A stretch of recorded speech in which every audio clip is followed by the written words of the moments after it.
Hi everyone, my name is Sydney Laufenberg. I am a student athlete here at Illinois State. I'm on my 5th year now, so I've been here quite a while.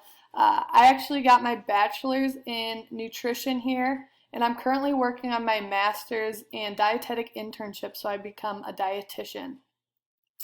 I want to do this project where I was able to teach you kind of the importance and how nutrition relates to you as athletes. So there's going to be future PowerPoints / videos, and I'm going to try to keep them as short as possible to really get the point across. So we're just going to dive right in. First, a little definition. So sports nutrition is not here to replace your hard work and your natural talent. However, it will support and enhance your training, performance, and recovery. So some of the long-term benefits: energy for training and performance. It's going to help you do that. It's going to replenish muscle and liver glycogen with dietary carbohydrates. Adequate protein intake will help with growth and repair of tissues, particularly the skeletal muscle. And then you're also going to need adequate hydration. If anyone's ever been dehydrated, they know how important it is. You will likely pass out or feel a little dizzy if you are not properly hydrated. It'll also increase your immune system. Athletes are actually more at risk for illnesses just because your bodies are so overworked. So it's going to be important to get some of those micronutrients like vitamin C. It's going to help with appropriate weight and body composition.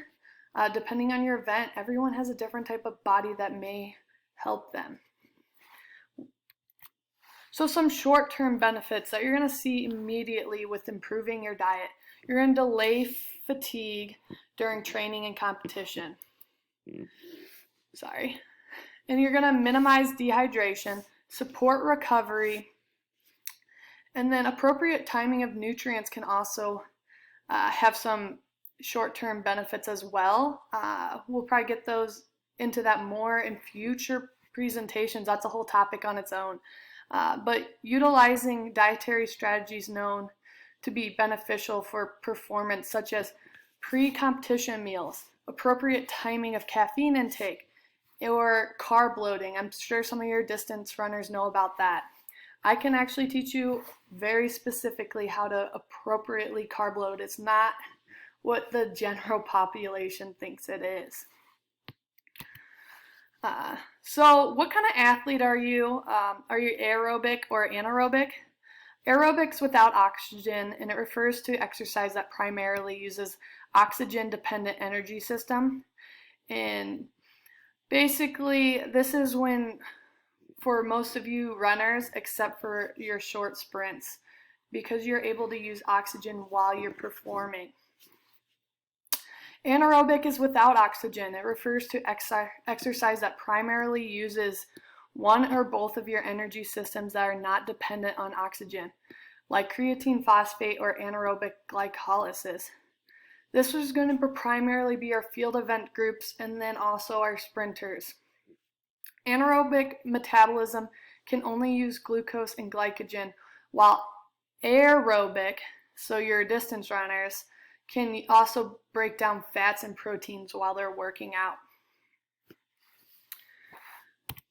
Our last topic, which is really going to drive in the importance of sports nutrition, so that hopefully you guys listen into my future videos a little bit more. So lactic acid. Lactic acid is a byproduct of anaerobic glycolysis and aerobic metabolism, both which occur during strenuous exercise. Although lactic acid is used as a fuel by the heart, an excessive amount of lactic acid in your skeletal muscles slow down your contraction, preventing you from maintaining peak performances. As you build up more and more lactic acid, your muscles burn and are fatigued. You're forced to back off and slow down so your muscles cannot recover and allow lactic acid to diffuse out of the cells.